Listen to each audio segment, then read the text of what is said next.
and achieving maximum employment. Staying with a related topic now, with President-elect Trump preparing for his second term, what could that mean for your taxes and your wallet? We bring in Brandon Arnold. He is the Executive Vice President at the National Taxpayers Union. Good morning, Brandon. Let's start with this. What do we actually know about Trump's tax policies? What do you expect to see? Yeah, I think we can start by looking back in 2017 when he passed the Tax Cuts and Jobs Act in conjunction, of course, with Congress. And what that did was lower tax rates. 80% of Americans got a tax cut. That tax cut averaged out to about $2,000 a family. We also saw lower business taxes, more beneficial policies with regard to investment and R&D and things like that. Now, most of that policy is going to expire at the end of 2025. So the top priority for this administration has to be making sure we're locking in those provisions to make sure that Americans aren't facing a pretty significant tax increase at a time when so many Americans are struggling to pay their bills, to make sure they get their mortgage covered and just keep their head above water each month. Definitely, it's tough times, and people have been feeling it, as we know. But lots of ideas and lots of talk about it as well. One of them is no tax on tips. I want to know more about it. It was bipartisan, actually, but there were questions if this is actually a good idea and whether it could actually be taken advantage of. And I just recently also read in Forbes that those big tax breaks sometimes makes other tax breaks harder. So with this benefiting tip workers, for example, it might deprive non-tip workers of their tax benefit. Can you help explain this and what your take is on that?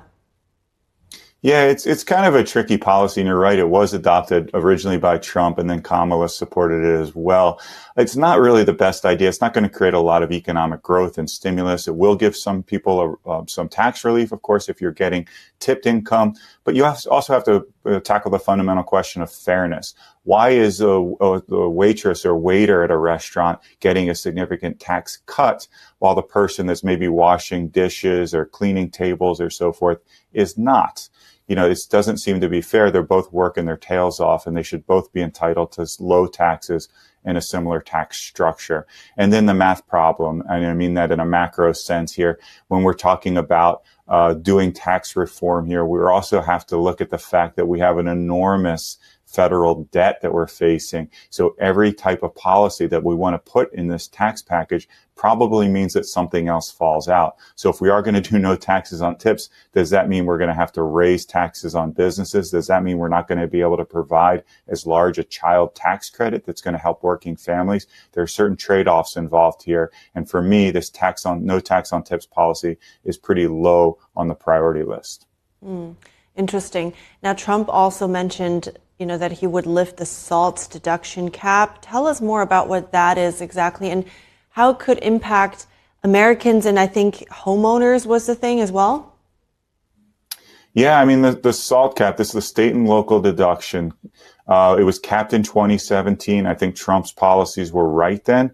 When you have this deduction unlimited, all it does is let those policymakers in blue states like Maryland, California, New Jersey, New York, it lets politicians in those state capitals raise taxes on wealthy people and effectively allowing those people to pass off a portion of that tax bill to federal tax policy, to federal taxpayers.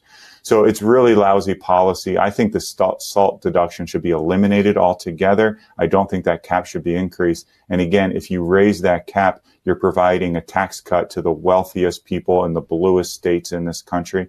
I don't think that's really fair or appropriate. And it does create those same math problems that I was talking about earlier because it is very, very expensive. And again, does that mean that we're not going to be able to lower rates for small businesses or increase the standard deduction or even hold the line on policies like that I think are really important for growth and for working class Americans?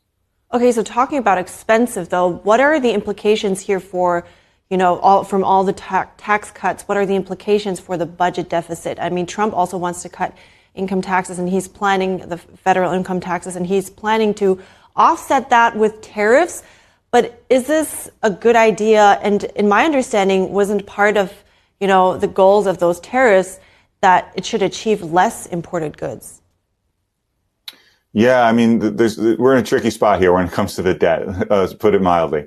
We're running about $2 trillion deficits annually. That's just in a single year, we're spending $2 trillion more than we're bringing in tax revenue. That maybe made sense during the pandemic when we had all of this emergency spending going out the door. It does not make sense now that we're in a relatively normal state of affairs. So we have to tackle the debt. And we're talking about all these tax proposals that were thrown out during the campaign trail. We already talked about no taxes on tip. There was no taxes on overtime, no taxes on Social Security income. The list goes on and on. When you tag that all together, you could be talking about a tax package that's $11 trillion or so over 10 years. And I think that would create economic drag. That is to say, that much debt would really harm the economy and reduce the amount of benefit that we would get from pro-growth tax policy. So we need to have a balancing act there when it comes to how much debt we can tackle. We need to do smart tax reform. We can't be quite as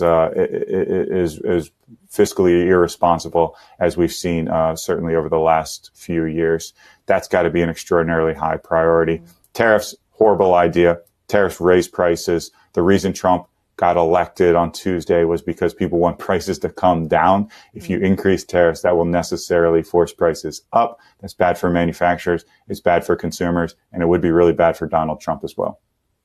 Very good point. And I think, thank you so much for coming on today, Brendan Arnold, because things that affect people's wallets, always an interesting topic and important to know. Appreciate it. Thank you.